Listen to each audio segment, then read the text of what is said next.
Namaskar and welcome to this exciting episode of Sathology Debunking Mythology. Sat means truth, Logos means a study or science, Sathology means science or truth or study of truth.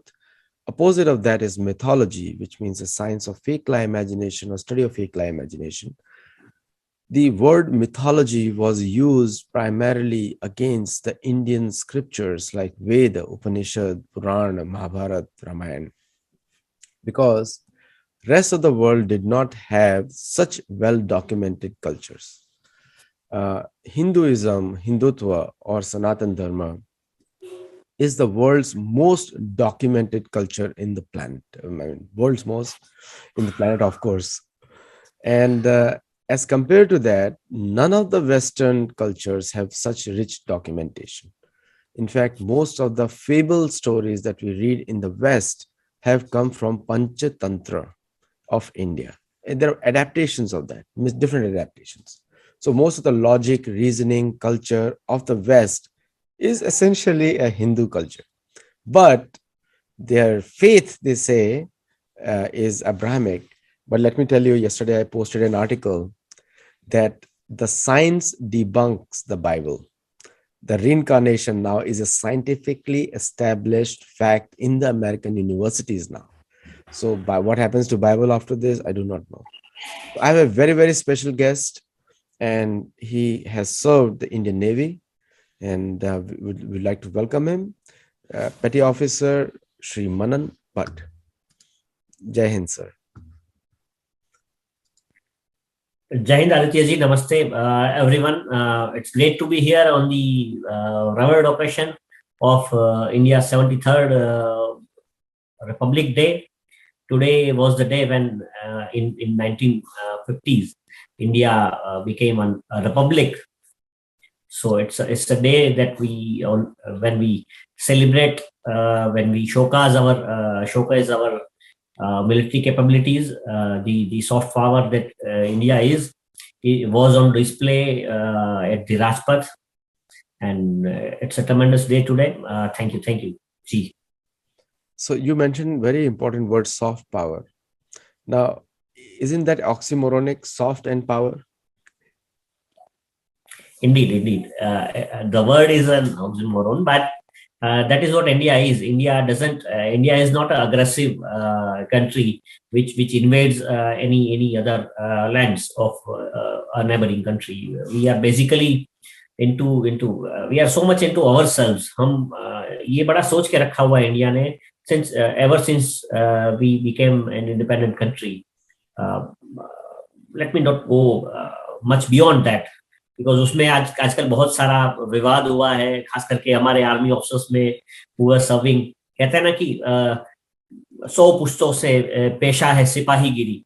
सो जो लोग British अभी when the Amar Jawan Jyot was shifted to the newly built National War Memorial, there was a lot of debate in social media and between senior officers whose forefather had served in the British armed forces and recent people, that India is trying to get away from the colonial legacy. But how can you get away from the lives that were lost during the First and Second World War? So there is a lot of debate into this. But ever since independence, just like जैसे कि हमने non allied हमने रहना decide किया, India have decided कि we will remain non-allied. The same way we have decided that we will not invade any other countries' lands. We did try to help out Sri Lanka in a way in the 1980s. We did try to help out Bangladesh in 1971. The Bangladesh War, India won, and eventually they became a new country. और उसकी स्वर्णिम विजय वर्ष जिसे हम कहते हैं कि 1971 की जो युद्ध था, जिसमें हमने पाकिस्तान के 2 टुकड़े कर दिए और एक नया कंट्री बना बांग्लादेश, उसको उस युद्ध विजय के 50 वर्षों को 50 years of Bangladesh independence war Indian Army is celebrating 50 years of that Bangladesh liberation, and this is this 2021 is significant in a way that it is the Swarnim Vijay Varsh, that of 50 years of that. It is a golden jubilee of India's astounding victory against Pakistan. So we don't usually invade. That is why India is called so-called soft power. That's true. एक पंचतंत्र की कहानियां हैं और अलग महाभारत में भी है अलग, तो we are switching to Hindi centre. So उसमें बहुत सारी कहानियां हैं. अगर आप किसी दुश्मन को आश्वासन देंगे कि मैं आप पे कभी आक्रमण करने वाला नहीं, हमने कभी किया नहीं, तो दूसरा तो शक्तिशाली होगा, वो तो ही will try to scare you ना, डराने की कोशिश करेगा वो. तो how far this must go on, ये तो ना हमारे महाभारत में है, ना रामायण में है, ना गीता में है, कहीं पर भी नहीं है. ये मानसिकता जो है, जैसे अभी आपने इतने बहादुर सोल्जर्स हैं भारतीय सेना के, वेरी डेयरिंग पीपल, पैराट्रूपर्स का वीडियो कोई देख रहे तो डर जाएगा कोई भी दुनिया में. तो and marine commandos, I mean their class apart. लेकिन अगर आप उनके हाथ पीछे बांध देंगे, हमने किसी पे आक्रमण नहीं किया, तो when they will ever become free? नहीं, ऐसा नहीं है. 2001 का जो मिलिट्री स्टैंड ऑफ हुआ इंडिया और पाकिस्तान के बीच में, उसके बाद में हमने एक नया मिलिट्री डॉक्ट्राइन लाया, which was known as which has come to be known as cold start doctrine, जिसमें कि इंडिया हैज पाकिस्तान की जो स्ट्रेटेजिक डेप्थ है वो बहुत कम है उनकी, तो उसको पाकिस्तान को with in very few hours हमें पूरा ओवर उसको क्रॉस करने के लिए हमारी जो सेना है उसके लिए कोल्ड स्टार्ट डॉक्ट्रिन किया गया है. सो हम other than adversaries, so called adversaries, हम किसी और देश को या किसी और की लड़ाइयां लड़ने के लिए नहीं जाएंगे, या that is what our decision is. Yes, हम अपने दुश्मनों को छोड़ते नहीं है. ये चाइना भी समझ चुका है. The Galwan stand of is raising on, but during this only operation snow leopard में जिस तरह से इंडिया ने कैलाश हाइट्स को कैप्चर कर लिया था, और these are the lessons that enemies of the land have learned. Although हम ये भी जानते हैं कि किस तरह 71 में हमने क्या किया. Even 65 में the Indian Army was at the gates of Lahore. So our adversaries know it. हमारा जो स्वभाव है वो बहुत अच्छे से जानते हैं, और वो ऐसा दुस्साहस करने की मुझे तो नहीं लगता कि कोशिश करें. The thing is, India's enemies have changed now. See, Pakistan is the front. Pakistan दिखावे के लिए, it is the front of an enemy which is someone else, and China is the enemy and the front also, both together. And China is not mincing the words to occupy Indian territory. They keep trying. तो इस तरह के adversary को, if you want to control that kind of adversary, then you have to play by their rules, not your rules. So Chanakya, is said very well. Narad Muni has said very well that first you have to attain equality in strategy, equilibrium. That means that you have to match theirs with yours, and then you have to occupy their lands so that they don't attack you.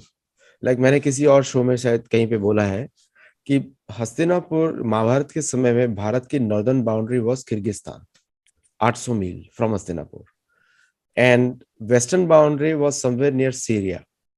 ये महाभारत का नक्शा है, क्योंकि शल्व जिसके माद्री जिसकी बहन है, उनकी शादी पांडु महाराज से हुई है, हस्तिनापुर के राजाओं से. Similarly on the east is from Pragjyotishpur to 800 miles. वो ऑलमोस्ट रीच करता है, क्रॉस करता है इंडोनेशिया, और या फिर कंबोडिया तक पहुंचता है, कंबोडिया वियतनाम तक पहुंचता है. These are the boundaries of India. South में उसको इतना डर नहीं है क्योंकि समुद्र है, वहां पे भी उसको अलायंसेस है. तो India security started from there, और वहां से कोई अटैक नहीं करता है. दिस काइंड ऑफ माइंडसेट से नाउ पीपल आर इम्प्रेस्ड. अगर ये माइंडसेट आज इंडियन गवर्नमेंट चेंज कर दे, America will be on your doorsteps begging you to be an ally. हमको कुछ करने का जरूरत नहीं. So do you think that we have shackled ourselves with such kind of talks? जी डेफिनेटली ये बहुत आपने बहुत अच्छा पॉइंट बताया कि we have to start looking beyond quite a few things. जैसे कि बाउंड्रीज की अगर बात करें तो हम इंडिया जो है काफी ज्यादा नॉर्दर्न बाउंड्री स्पेसिफिक रह गया है. We don't look up to our nation as a maritime nation, but earth जिसे हम अर्थ कहते हैं वो एक्चुअली तो मैं तो ये कहता हूँ कि it's an ocean, because 70% of the earth is what ocean. और इंडिया भी, अगर हम अपने मैप को, इंडिया के मैप को, ये बड़ा अच्छा कंसेप्ट है कि once you look at the Indian map upside down, then you will be able to realise कि we have the responsibility of जो मास है, जो ओशंस हैं, इंडियन ओशन रीजन है, it's a very huge region. उसकी responsibility, उसकी safety, security, पूरी world trade, जो वर्ल्ड ट्रेड का 90% of the world trade passes through the IOR, ये सब इंडिया के ऊपर है. सो until unless we start looking towards our nation as a maritime nation, as a nation who, Indian Ocean, the name itself suffices that Indian Ocean is India's ocean. It is our backyard. Until unless we are able to expand our navy at an at a big rate, I don't think that we are doing it right now, and we should definitely look to do that, because पिछले एक साल में चीन ने जितने जहाज commission कर दिए हैं, उतने जहाज तो इंडिया की ईस्ट फ्लीट में अभी एट प्रेजेंट है. So at a scale that China is expanding, मुझे ये लगता है कि हमें we have to match up to the our biggest adversary is China. और वो पाकिस्तान को भी एम्पावर करता जा रहा है, और इंडियन ओशन रीजन में ट्रेड को कंट्रोल करने के लिए अपने शिप्स एंड सबमरीन्स को रेगुलरली पेट्रोल पे भेजता है. सो हम अपने मैप को, अंटिल अनलेस हम इंडिया के मैप को अपसाइड डाउन करके, नॉर्थ और ईस्ट को अपसाइड डाउन करके जब तक देखना शुरू नहीं करेंगे, हम एक मैरीटाइम नेशन, एक मैरीटाइम पावर नहीं बन पाएंगे. हम सभी जानते हैं कि अब तक जितने वर्ल्ड कॉन्क्वेस्ट हुए वो सारे समुद्र के रास्ते से बड़े बड़े कॉन्क्वेस्ट किए गए. खासकर ईस्ट इंडिया कंपनी जो 200 वर्ष ब्रिटिश जो इंडिया के ऊपर राज करके गए, वो समुद्र के रास्ते से हुए. यूएस में जब अंग्रेज गए और उनका जो वहां पे राज हुआ, ऑस्ट्रेलिया, न्यूजीलैंड, ये हर जगह जो कहते हैं ना ब्रिटिश सूर्य कभी अस्त नहीं होता था, तो ये everything has happened from the oceans. So India जब तक एक ओशन रूलिंग स्टेट नहीं बनेगा, हमारे पास अभी भी ज्यादा वक्त नहीं है, 8-10 वर्ष है. उन 10 वर्षों में अगर हम अपनी नेवी को एक्सपैंड करके इंडियन ओशन पे अपना एक में प्रभुत्व नहीं जमाएंगे, तो हमारे लिए आगे में बहुत मुश्किल होने वाला है. वेरी ट्रू, क्योंकि एक नए तरीके से देखने की आवश्यकता है. Coming back to another topic now, because you have actually served in the military and you have served the nation, and viewers, we are talking to a naval officer in India, of India, so आप ध्यान से सुनिए. तो इसमें एक और प्रश्न उठता है. आपने बिल्कुल सही बोला, अपसाइड डाउन देखने का. और ideologically, foreign policy wise, India has made drastic changes. I am so happy. मैं तो पर्सनली बहुत खुश हूँ, बिकॉज कि भारत ने कंबाइन कर दिया अमर जवान ज्योति को नेशनल वॉर मेमोरियल कंबाइन करके एक नए जगह किया, शुरुआत किया. क्योंकि आज भारत की आंतरिक सुरक्षा में भी CRPF के जवान, बहुत सारे लोग शहीद हुए हैं. Not only external enemies, internal enemies also. लेकिन भारत की जो फॉरेन पॉलिसी और भारत की मिलिट्री पॉलिसी का अलाइनमेंट कहीं दिखता नहीं है. ज्यादातर कभी military is considered secondary, and the foreign policy, civilian foreign policy is considered separately. Do you think it is still the thing? Earlier it was there, very true. Earlier it was there, but since the day surgical strike happened in 2016, और उसके बाद 2019 में जब air strikes हुई, या even China के साथ जो अभी टॉक्स हो रहे हैं, मैं उन सभी को हमारी फॉरेन पॉलिसी का एक्सटेंशन ही मानता हूँ. हमारी military policy to go to the enemy lands and attack the terror perpetuators, it is an extension of India's foreign policy. So under the able leadership of our honorable Prime Minister Mr. Narendra Modi, we are looking at a new India, जहाँ पे हमारी foreign policy और national security policy, उसका एक integration देखने को मिल रहा है। उसका सबसे बड़ा जो रोल है, या उसकी सबसे बड़ी, अगर ये गवर्नमेंट की उपलब्धि है, तो उसके पीछे मैं ये कहना चाहूंगा कि हमारे लेट जो सीडीएस थे, chief of defence staff, general Bipin Rawat, उनका बड़ा रोल रहा है। उसके बाद जो अभी प्रेजेंट जो आर्मी चीफ, नेवी चीफ और एयर चीफ है, खास करके जो डिफेंस मिनिस्टर है, जो प्राइम मिनिस्टर जो चाहते हैं, फिर हमारे national security adviser mister mister Ajit Doval, ये एक इंटीग्रेशन देखने को मिल रहा है। और ये पक्का है कि we are looking at a new India, जो कि अपनी फॉरेन पॉलिसी और डिफेंस पॉलिसी में डिफरेंशिएट नहीं करता है, और दो अलग टेबल पे वो लोग कहीं अलग गेम खेल रहे हो, ऐसा नहीं चल रहा है। We are on the same platform. ये बड़ी अच्छी बात देखने को मिल रही है। अभी इसी बात को थोड़ा आगे ले जाऊं तो मैं फिर से, let me go back to the IOR, कि हम जिस तरह से हमारा डीआरडीओ प्रोग्रेस कर रहा है, जिस तरह से हम तेजस विमानों को इंडक्ट करते जा रहे हैं, जिस तरह से प्रोत्साहन मिल रहा है, उसी तरीके से हमारे इंडस्ट्रीज को भी कम अप होना पड़ेगा, और हमारी हमारी इंडियन नेवी को स्ट्रेंथन करना पड़ेगा। बिकॉज इन द फ्यूचर, अभी जो फॉरेन ट्रेड है, उसके ऊपर जिनका कंट्रोल रहेगा, आईओआर के ऊपर, इंडियन ओशन रीजन के ऊपर जिस कंट्री का पूरा होल्ड रहेगा, वही पूरी एंटायर वर्ल्ड को जो है सिक्योरिटी प्रोवाइड करेगा। ये कहना कम नहीं होगा। बिकॉज अगर फ्यूल की भी बात करें, धीरे धीरे फ्यूल कम होता जा रहा है, और it may become turn into a crisis after say 2 to 3 decades. So fuel भी मेनली जो कॉन्सेंट्रेटेड है वो गल्फ में है, और गल्फ कंट्रीज से वर्ल्ड ओवर जाने वाला फ्यूल भी आईओआर से ही गुजरता है। So we have to beef up our navy at a very fast pace, और उसमें इंडस्ट्री को कम अप होना पड़ेगा। Industry has to you know put their foot on the accelerator. बिल्कुल सही बोला आपने।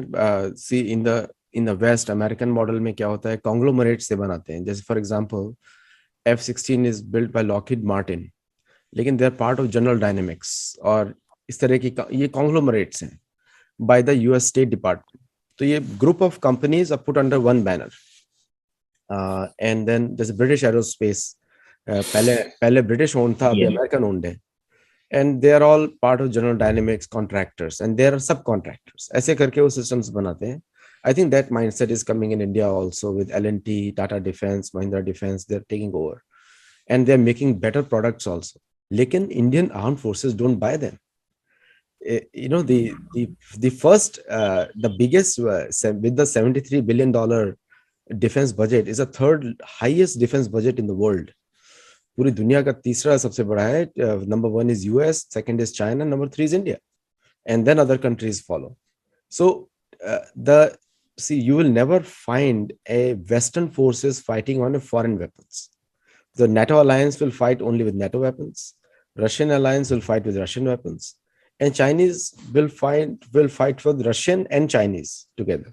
इनके दोनों weapons होते हैं. India is the only one which has got French, which has got British, which has got American, which has got Russian and Indian also.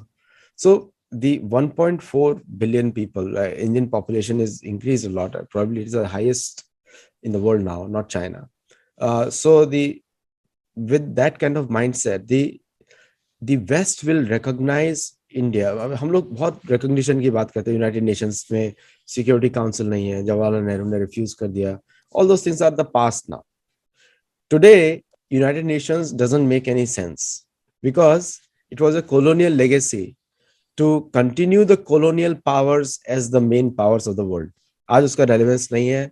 G20 has become more relevant now. So the proactive foreign policy will say, leave United Nations and create our own individual alliances. This should be today's foreign policy. Our military policy should be, wherever there is a need, Indian armed forces go and help those countries. नहीं तो there is no projection of power. There is no such thing as soft power. Military means hard power. There is no, I mean, कोई military जाके फूल तो नहीं फेंकेगा Bofors की gun से, फूल तो नहीं फेंकेगा वाला कि गुलाब का फूल ऊपर से झड़का दिया. You are not using Tejas aircraft to send some flower bombs. You're not going to do that. That is soft power.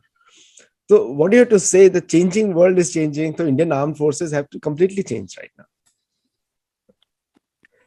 What do you have to it's say? A very good comment, it's नहीं नहीं बहुत अच्छी comment है।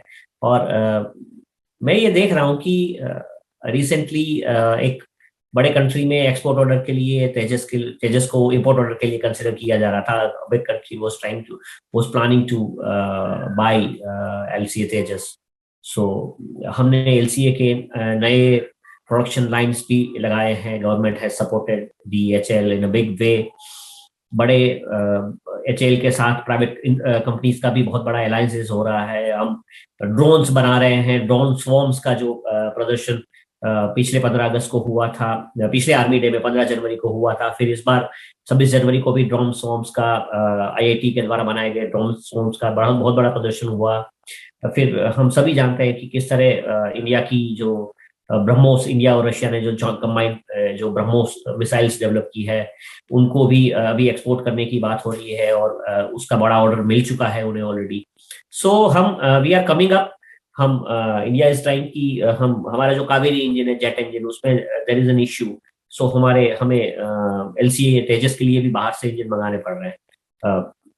जी के engine आ रहे हैं। तो हम we are trying to come up कि हम जी को बोल रहे हैं कि आप हमारे जो कावेरी में जो इश्यूज हैं उनको सॉल्व करने में हमारी हेल्प कीजिए, ताकि हम अपना इंडिजिनस इंजन जो है उसको we can develop it further. वो it's a big dream, but ये बात बहुत सही है कि एक तो प्राइवेट कंपनीज को आगे आना पड़ेगा। बड़े बड़े जो हमारे कॉर्पोरेट्स हैं उनको डिफेंस मैन्युफैक्चरिंग में आगे आना पड़ेगा। Plus the arm forces, they have to be little more circumspect when it comes to buying from the Indian industry. दूसरा, cooperation between the armed forces and the industry, it is of utmost important, क्योंकि जो user है वो ये कहे कि मुझे ready to use चाहिए, मैं सिर्फ चाबी लगाऊंगा और अपनी गाड़ी चला लूंगा, ये नहीं चलेगा।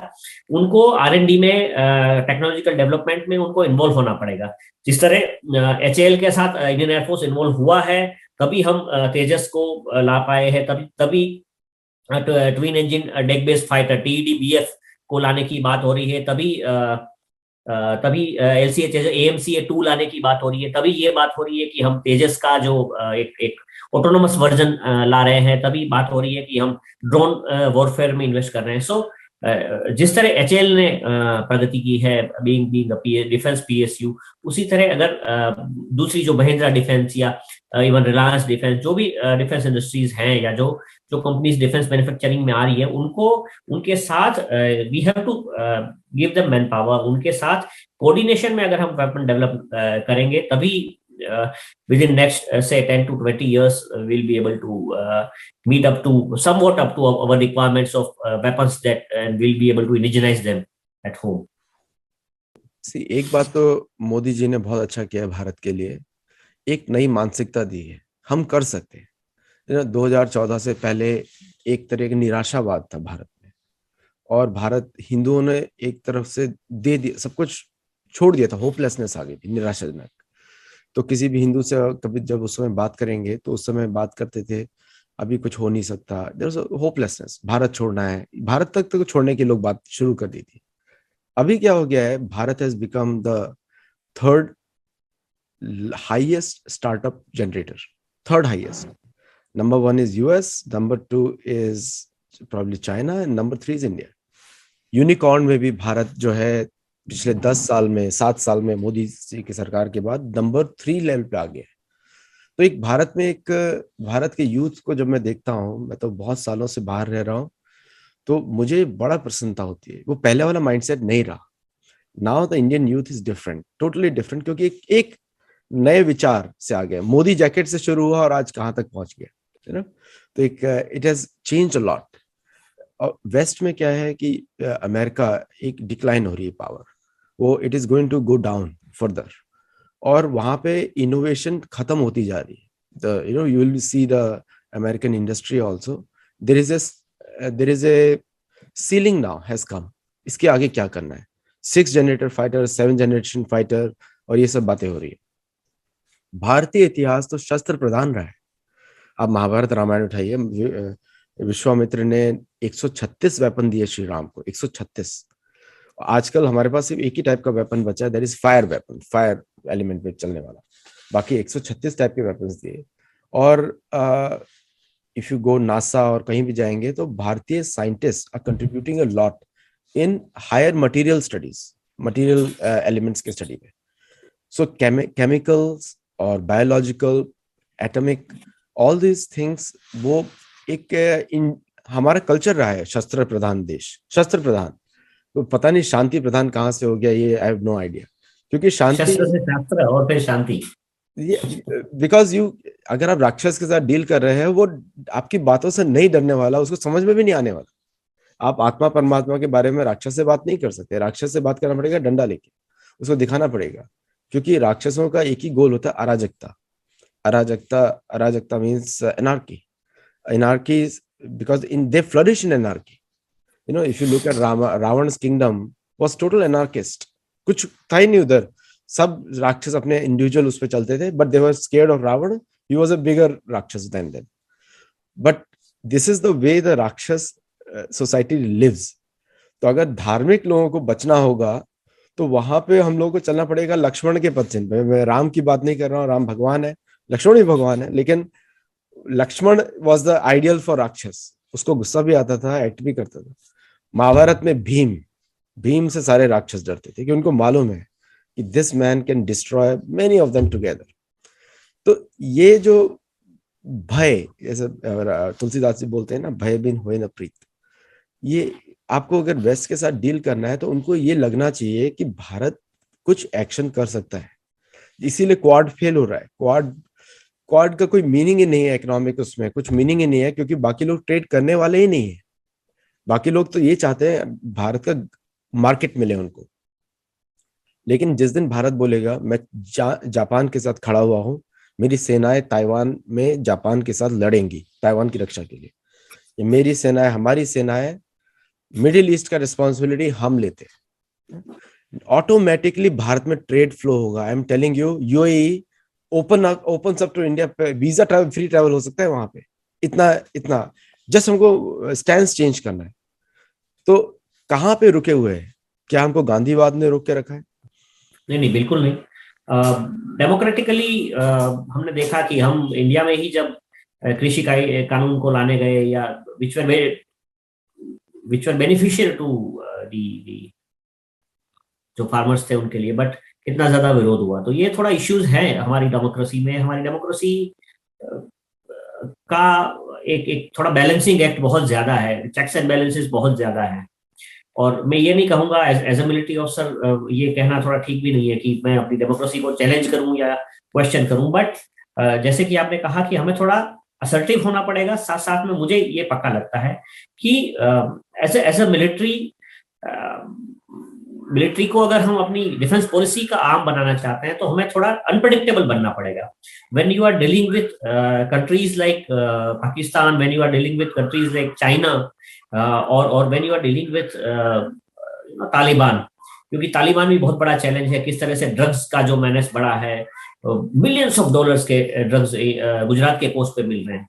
सो ये बहुत बड़े चैलेंजेस हमारे साथ सामने हैं, इंडिया के सामने. और अगर हम अनप्रेडिक्टेबल नहीं होंगे while dealing with these unconventional challenges, क्योंकि आप अनकन्वेंशनल चैलेंजेस को कन्वेंशनल वे में जब फाइट करते हैं तो व्हाट हैपेंस इज कि आप प्रेडिक्टेबल हो जाते हो, और दुश्मन ये सोचने लगता है कि ओके, हमें वर्ल्ड ओवर जैसे कि ऐसा लगता है कि हमने वॉक ओवर दिया है लोगों को, दुश्मनों को. ऐसा लोगों को फील होने लगा. यूरोप में हो, चाहे जैसे क्वाड है, क्वाड को इट वाज सेड कि it will be next NATO, but somehow जो रिक्वायरमेंट्स बाकी कंट्रीज की थी, हम उनको जैसे इंडिया को लीडरशिप लेना चाहिए था, जो आपको लगता है शायद समवॉट हम उसमें कमिट नहीं कर रहे हैं, या फिर और कंट्रीज कमिट नहीं कर पा रहे हैं. यूएस को जो कमिटमेंट देना था वो नहीं कर रहा है. यूएस को जितना भरोसा पाकिस्तान पे है उतना शायद हमारे ऊपर नहीं है. तो कमिटमेंट लेवल कोड में शायद सभी कंट्रीज का थोड़ा सा इश्यू है. बट ये पक्का है कि हमारा बैकयार्ड की जब बैकयार्ड ऑफ इंडिया की जब बात हो तो लीडरशिप लेना पड़ेगा, चाहे जापान हो, चाहे ताइवान हो. उनको सेफ्टी सिक्योरिटी देने के लिए, जैसे श्रीलंका को अभी बहुत बड़ा डेट ट्रैप में फंसा हुआ है श्रीलंका. हम्बनटोटा चाइना को देने के बाद उनको बहुत खाने के लाले पड़ गए, ऐसे हालत था. तो इंडिया ने बहुत बड़ी अभी फाइनेंशियली हेल्प की है. जिबूती को हमने हेल्प करी है. तो हम अपने नेबरिंग कंट्रीज को हेल्प तो कर ही रहे हैं, फाइनेंशियली हेल्प कर रहे हैं. We are standing up to them. उनको मिलिटरीली भी हम सेफ एंड सिक्योर करने की कोशिश कर ही रहे हैं.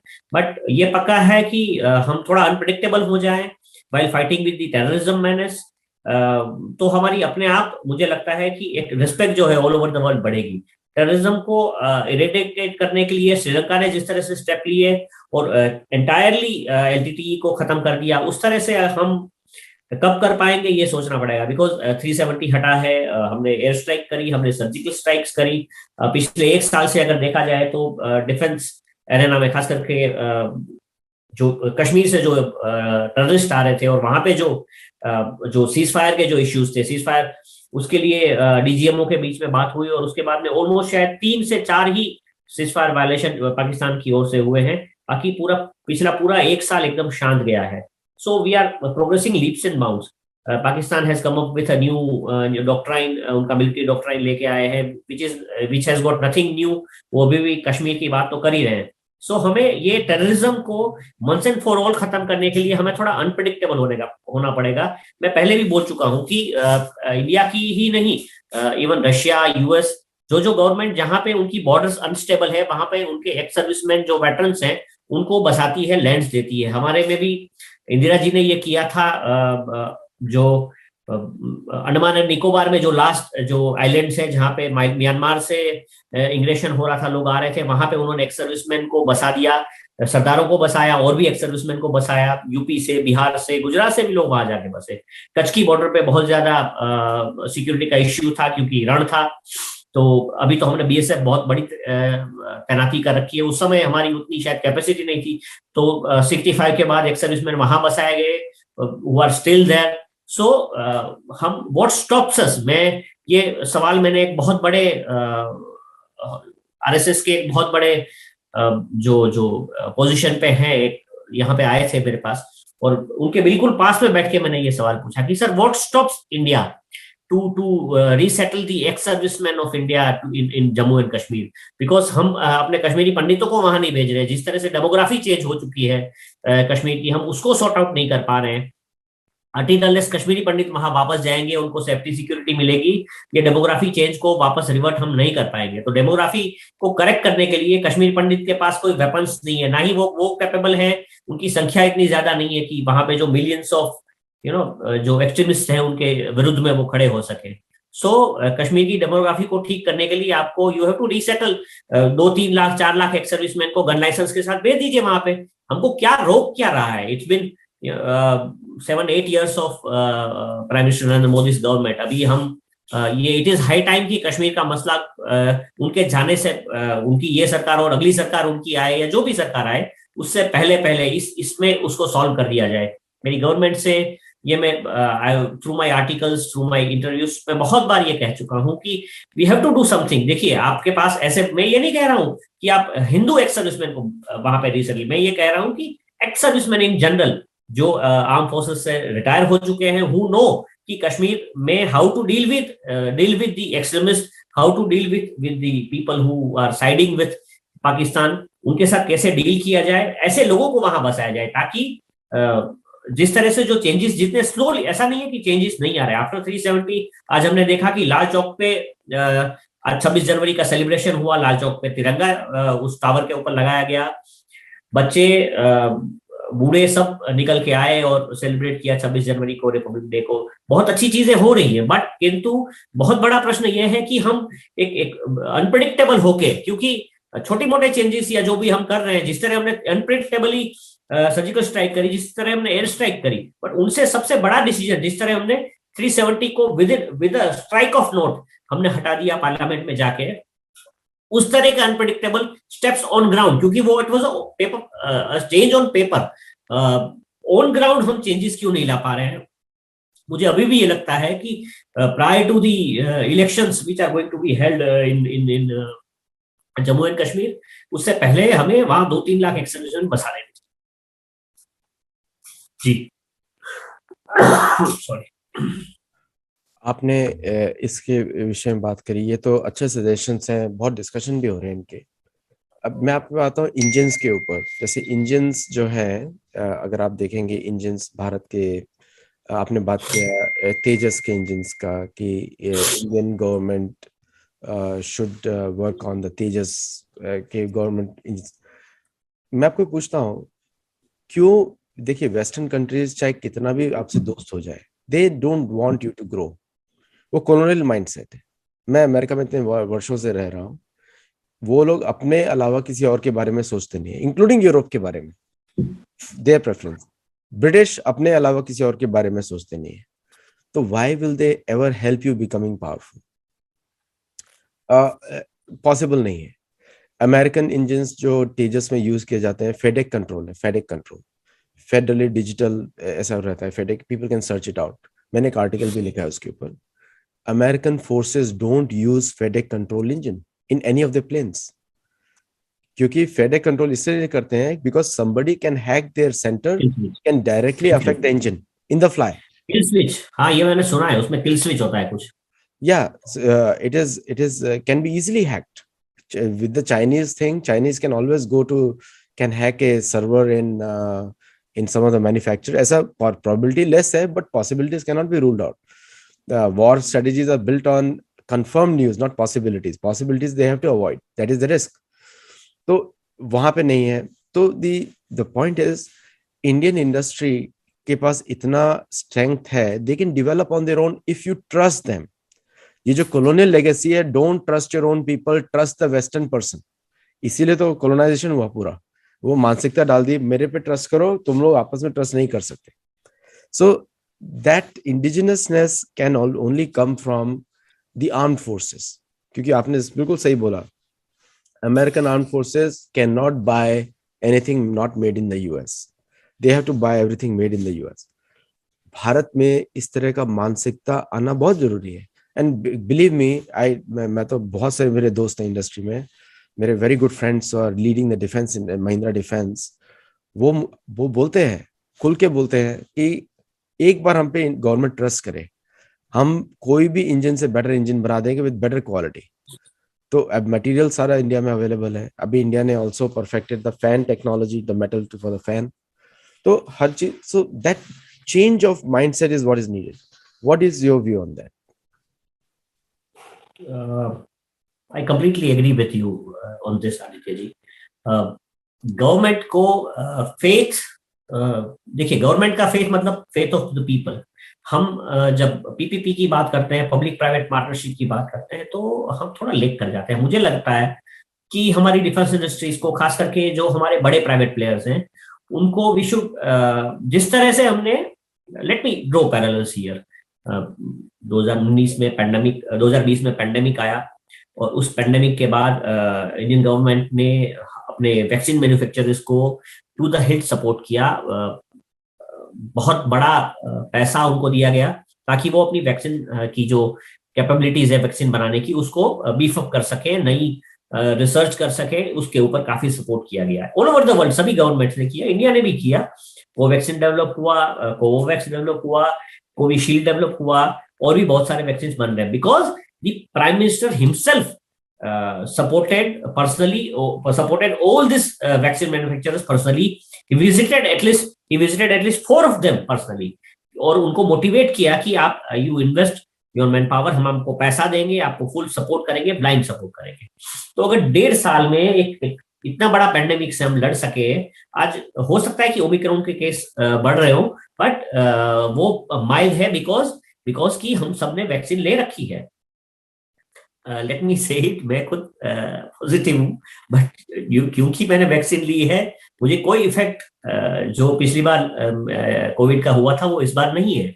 आई am so very well physically and from the inside also. So जिस तरह का support to the health during the time of crisis vaccine के लिए गवर्नमेंट ने किया, उतना सपोर्ट अगर हम अपनी प्राइवेट इंडस्ट्रीज को करेंगे, और साथ में सपोर्ट के साथ प्राइवेट इंडस्ट्रीज को, they have to be answerable, क्योंकि वैक्सीन के लिए ट्रेमेंडस प्रेशर था, पीपल वर डाइंग अराउंड, और कहीं सेकंड वेव आ जाए उससे पहले we have to find a vaccine. ऐसा उस प्रेशर में लोगों ने काम किया और वैक्सीन बिल्डअप हुआ। तो ऐसा प्रेशर जब डाला जाएगा, जब आप प्रोफेशनली और प्रेशर में काम करेंगे, तो मुझे आपकी बात बहुत, मैं एग्री हो रहा हूँ कि टेक्नोलॉजी ट्रांसफर हो, चाहे partnership with the more expert countries हो, कैसे भी करके हमारे प्राइवेट प्लेयर्स जो हैं, they will definitely be able to build better engines, they will definitely able to build better technology for India itself, even even mobile technology की बात करें तो यूएस ने अपने आईफोन के लिए जो है यूआई ऑपरेटिंग सिस्टम बना रखी है, उसी तरह इसने चाइना ने अपनी एमआई यूआई बना रखी है। तो इंडिया के पास अपनी इवन ऑपरेटिंग सिस्टम भी नहीं है, तो हमारा डेटा या तो यूएस के सर्वर्स में जा रहा है या गूगल के जो यूएस के सर्वर्स है वहां पे जा रहा है। बाकी का डेटा जो है एमआई वाले यानी कि चाइनीज चाइना के जितने मोबाइल फोन चाइना में बन के आ रहे हैं उनकी सारी जो ऑपरेटिंग सिस्टम है वो एमआई यूआई है, तो उसमें डेटा जा रहा है। तो ये हम डेटा भी एक बहुत बड़ा वेपन बनने वाला है। It is going to be weaponize very soon. So we are losing it big way. अगर हम अपनी फर्म्स के ऊपर उनको फेथ करें, उनको सपोर्ट करें, उनको उनको सब्सिडाइज करें और उन पर प्रेशर भी डालें, बिकॉज सब्सिडाइज करने के बाद आफ्टर पेमेंट लोगों पे प्रेशर नहीं आता, तो people tend to drive away from the cause और फिर उनको पैसा दिखने लगता है। तो ये थोड़ा सा करना पड़ता है कि उनको आंसरेबल, प्राइवेट फर्म्स को भी आंसरेबल बनना पड़ेगा। और अगर ये किया जाए तो हमारे पास, इंडिया के पास उतने पैट्रियट्स हैं, उतने लोग हैं जो कि हमें शायद 1.5-2 साल में, 3 साल में जहां जहां हम अपनी डिफेंस में लेग कर रहे हैं, चाहे वो इंफॉर्मेशन टेक्नोलॉजी हो, चाहे वो वेपन्स टेक्नोलॉजी हो, चाहे वो शिप्स के लिए इवन, चलो अगर हमने न्यूक्लियर सबमरीन बनाई तो उसका इंजन के लिए इटाली से और कहाँ कहाँ से हमें एक्सपर्ट्स लाने पड़े। हमारा बॉयलर जो है वो इंडियन नहीं है। न्यूक्लियर सबमरीन जो हमारी बनी आईएनएस अरिहंत, उसके अंदर जो फ्यूजन रिएक्टर है वो इंडियन नहीं है। तो ये सब चीजें, हम कहते हैं कि हमने मेक इन इंडिया या मेड इन इंडिया किया है, बट समवॉट हम जो लेक कर रहे हैं वो इन्हीं टेक्नोलॉजिकली सुपीरियर नहीं हो पा रहे। उसके लिए कहीं ना कहीं मुझे ये लगता है कि एक कमिटमेंट लेवल जो है वो इंडस्ट्री का भी थोड़ा कम है। दूसरा, उनको सपोर्ट करना पड़ेगा, फाइनेंशियली सपोर्ट करना पड़ेगा। प्लस तीसरा है एंगल है सर्विसेज को उनको टू द हिल सपोर्ट करना पड़ेगा कि आप जैसे एम्बार्गो, बहुत सारी चीजों के इंपोर्ट पे embargo, it's a welcome thing कि मिनिस्ट्री ऑफ डिफेंस ने बहुत सारी चीजों के इंपोर्ट पे एम्बार्गो लगाया है, जिससे कि डिफेंस में आपको कई सारी चीजें इंडिया से ही खरीदनी पड़ेगी। तो उस तरह के एम्बार्गो जब लगेंगे, प्रतिबंध लगेंगे कि आप ये चीज बाहर से नहीं खरीद सकते, तभी इंडिया थोड़ा सा प्रोग्रेस करेगा। और प्रतिबंधों के साथ साथ डिफेंस फोर्सेस को भी रिस्पॉन्सिबल बनना पड़ेगा, उनको भी, क्योंकि उनके पास मैन पावर है, स्ट्रेंथ है, तो उनको भी कम अप होना पड़ेगा। जैसे हमने देखा, फिर से मैं कोविड क्राइसिस के तरफ जाऊंगा और उसमें let me draw a parallel कि कोविड क्राइसिस के टाइम पे इमरजेंसी में फंड रिलीज किए गए और हमने oxygen cylinders even arm forces ने बनाने शुरू किए। फिर ऑक्सीजन के लिए टैंकर्स नहीं थे, ऑक्सीजन के लिए जनरेशन प्लांट्स नहीं थे, हम फॉरेन से ला रहे थे, शिप्स में भर के ला रहे थे, इवन एयरफोर्स, इंडियन एयरफोर्स के बड़े बड़े जहाजों में भर के आ रहे थे। डीआरडीओ ने इनोवेशंस किए और छोटे छोटे ऑक्सीजन जनरेशन प्लांट बनाए, बड़े प्लांट्स बनाए, और ऑल ओवर इंडिया भी ऑक्सीजन जनरेशन प्लांट लगे हुए हैं। इसका मतलब कि अगर आप चाहो, अगर कहते हैं ना कि पीछे जब एक इतनी बड़ी बीमारी लगी हो तो हम इतना सब कर सके, तो फिर ये भी तो बहुत बहुत बड़ी बीमारी है कि ये इतना बड़ा टैग लगा हुआ है, वर्ल्ड का सबसे बड़ा आर्म्स इंपोर्टर का टैग जो है, इसको हटाना पड़ेगा। और हमें आत्मनिर्भर होने के लिए केवल गवर्नमेंट के स्लोगन से नहीं होगा, लोगों को लगना पड़ेगा। गवर्नमेंट स्लोगन दे रही है, गवर्नमेंट पैसा भी दे रही है, सपोर्ट भी कर रही है, but until unless arm forces और दी इंडस्ट्री, ये दोनों लग के काम नहीं करेंगे और जिस तरह कोविड में काम हुआ उस इंटेंसिटी से काम नहीं करेंगे, आई डोंट थिंक कि इतनी जल्दी हम आत्मनिर्भर भारत को अचीव कर पाएंगे। जी Aditya ji. One last question. You said many very good things. You said for the Indian viewer, जैसे कि अभी भारत में youth, I am so happy with the Indian youth. They are turning towards Shastra in a big way, and they're becoming more stronger day by day through Bhagavad Gita. And I think Bhagavad Gita is introduced in the armed forces also, and it is the only book of independence. There is no other book like Bhagavad Gita which makes your mind independent to think openly. A human being has to have faith, has to have Shraddha in something which is permanent, which should not change. And Bhagavad Gita is the best platform to do that. Now, what changes do you expect when the soldiers, because Bhagavad Gita is the best book for a soldier, and I can quote you an American soldier using Bhagavad Gita in the Iraq war. In American soldiers, Bhagavad Gita is very popular. He took Bhagavad Gita with him, and my very good friend, his name is Partha, He's American, but his name is Hindu because of his parents, maybe. Maybe because I do not know. I did not ask him, but he's a good friend of mine. So he went he was carrying an M4 Bhagavad Gita, and I said, "What? How did Bhagavad Gita help you?" He said, "It is the only book which tells you don't show your back in the battlefield. Yuddhe cha palayanam." You know, and therefore I carried it because it motivated me to not show my back. So on the battlefield, the American soldier is using it for whatever their government wants them to do. That culture, do you think is can come into Indian armed forces also, where they use that line of Bhagavad Gita and carry on with it? Aditya ji, इस प्रश्न के answer में ना मैं बिल्कुल apolitical होकर बहुत ही विवादास्पद चीज कहने वाला हूँ. हाँ. मैं when I join the Indian navy, और मैं जब सबसे पहले स्विमिंग पूल में मैंने जब मेरा पहला दिन था, तो मुझे कहा गया कि अपना जनेऊ निकाल. I said no. ठीक है, वो दिन है और आज का दिन मैंने ना जनेऊ तब निकाला था ना आज निकाला है. सो इंडियन आर्म फोर्सेस में ये सबसे बड़ा बहुत मेजर इश्यू है कि हम अपने आप को सेक्युलर बताने के चक्कर में अपने धर्म से दूर जा रहे हैं. अपने धर्म को ये बताया जाता है कि सिंस इंडिपेंडेंस ऐसा बताया जाता है कि हम लोग एपॉलिटिकल हैं, हम लोग सेक्युलर हैं. बट सेक्युलर होने का अर्थ ये नहीं है कि अधार्मिक होना. हमारे इवन ये हालत है कि मैस में आप ओपनली भगवान की फोटो तक नहीं लगा सकते. राउंड्स में सीनियर ऑफिसर आएगा और उस फोटो को हटा देगा. वो रिटर्न में नेवी एक्ट 1957 में, आर्मी एक्ट में, एयरफोर्स एक्ट में रिटर्न में लिखा हुआ है कि आप कोई भी धर्म का चिन्ह जो है वो विजिबली पहन नहीं सकते. आप कोई भी धर्म की चीज को, धार्मिक अपने भगवान के फोटो को, इन चीजों को विजिबली आप दिखा नहीं सकते. धार्मिक शिक्षा जो है, जैसे उसके लिए मौलवी जी को तो जरूर रखा गया है, इवन पुजारी जी भी हैं, बट वो पूजा करते हैं. कहीं भगवत गीता को as a subject arm forces तो दूर की बात है, इवन हमारे स्कूल्स में भी पढ़ाया नहीं जाता. न्यू एजुकेशन पॉलिसी ने ये चीज खोल दी है. पहले बहुत सारा एमागो था कि आप अपने बच्चों को मदरसा में तो भेज सकते हैं लोग बच्चों को, मदरसाओं को गवर्नमेंट से फंडिंग तो जरूर है, किंतु भगवत गीता के विद्यालयों को गवर्नमेंट से फंडिंग नहीं मिला. ये मैकोले के टाइम से धीरे धीरे करके हमारे जो विद्यालय थे, जहाँ पे बच्चों को गीता जी और हमारे धार्मिक पाठ जो सिखाए जाते थे, उनसे दूर धीरे धीरे किया गया. गवर्नमेंट ने उसको डिस्करेज करना शुरू कर दिया. और परिस्थिति ये आई कि इंडियन गवर्नमेंट ने जो सेक्युलरिज्म का जो झंडा उठा लिया, उसके बाद में सेक्युलरिज्म के झंडे को आगे ले जाने के चक्कर में लोगों ने हमें अधार्मिक कर दिया है. सैनिक को धर्म से दूर तो कर ही दिया है, साथ साथ में एक आम इंसान को भी धर्म से दूर अधार्मिक कर दिया है. इस देश की सबसे बहुमत जो जाति है, जो हिंदूज हैं, उन्हें अधार्मिक करने से क्या हुआ? उससे समाज में अपराध बढ़े, उससे समाज में संतुलन जो है वो खराब हो गया.